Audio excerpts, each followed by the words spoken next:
ఉంటే ఈ శేషకు నిలబెల్ల విషయమే. ఇవన్నీ నాకెందుకు చెప్తున్నా? ఉంది, చెప్పాల్సిన అవసరం ఎంతైనా ఉంది. ఇప్పుడు నువ్వు ఎదురు చూస్తున్నావే అదే రేఖ. తనంటే నా ప్రాణం, నా ప్రాణాన్ని తీసుకెళ్లాలనుకున్నావు. తప్పు, నువ్వు చేసింది చాలా తప్పు.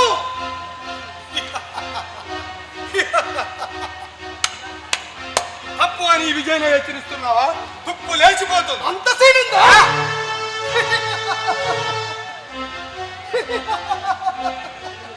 ఎంతో మంది బాడీలతో కబడ్డీ ఆడుకుని నాకు చెప్తున్నావా?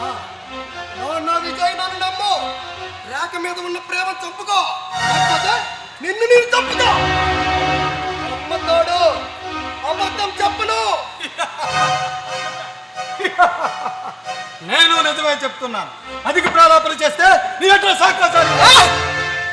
నా అడ్రస్ నువ్వు మార్చలే విజయ్. ఎందుకంటే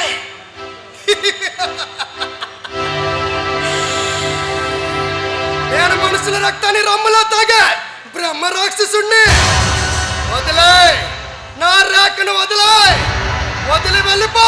వెళ్ళకపోతే నేను పంపిస్తా.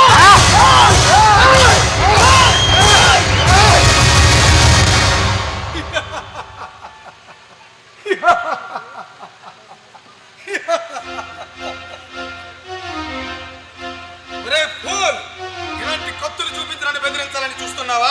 కండ బలం, గుండె బలం, నీతి నిజాయితీ నాలో నిస్వార్థంగా దాగి ఉన్నంత కాలం ఈ కత్తులను నేమీ చేయలేరా?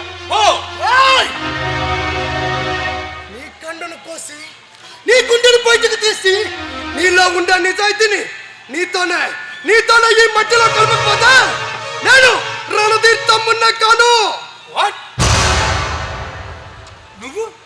నువ్వు రణధీర్ తమ్ముడువా? అంటే దేశాన్ని తాకట్టు పెట్టాలని చూసే ఒక దేశ ద్రోహికి తమ్ముడు అన్నమాట. రణధీర్ అంటే రక్తం తాగే పిశాచి లాంటి వాడు. కయ్యానికి కాలు దువ్వే నీలాంటి వాడు కంటాలు కోసే పరమక్య రాతకుడు. భయపడ్డావు కదా? భయపడ్డావు. భయమా? పౌర హక్కులకు భంగం కలిగించే మీలాంటి రాక్షసులు ఏరిపోరేసే భరతమాత ముద్దు పెట్టను రా నేను. నిప్పుతో చెలగటమా? కాదు, న్యాయ పోరాటం. అన్యాయంగా నేను చావటానికి పుట్టలేదురా. అధర్మ పోరాటం చేసే మీలాంటి వాళ్ళను చంపటానికి పుట్టాను. మమ్మల్ని చంపడానికి నువ్వెవరివి? కార్గిల్ యుద్ధంలో తుపాకీ చేత పట్టి ఎదురు నిలిచిన సైనికుడివా, లేక ఈ చట్టానికి చుట్టానివా? న్యాయాన్ని కాపాడడానికి చట్టమే అక్కర్లేదు. భావి భారత పౌరుడిగా నా కర్తవ్యం నిర్వహిస్తే మిస్టర్ విజయ్, నువ్వు నా విషయంలో రెండు తప్పులు చేశావు. నా పక్కలో పడుకోవాల్సిన రాకను నీ పక్కకు రప్పించుకున్నావు. మా అన్న రణధీర్ పేరు చెప్పిన చిత్తర పిడిగలా రెచ్చిపోతున్నావు. దీనికి పరిష్కారం ఏంటో తెలుసా? దీనికి పరిష్కారం నీ చావే. గుర్తుపెట్టుకో, రెచ్చిపోతున్నావు, చస్తావు.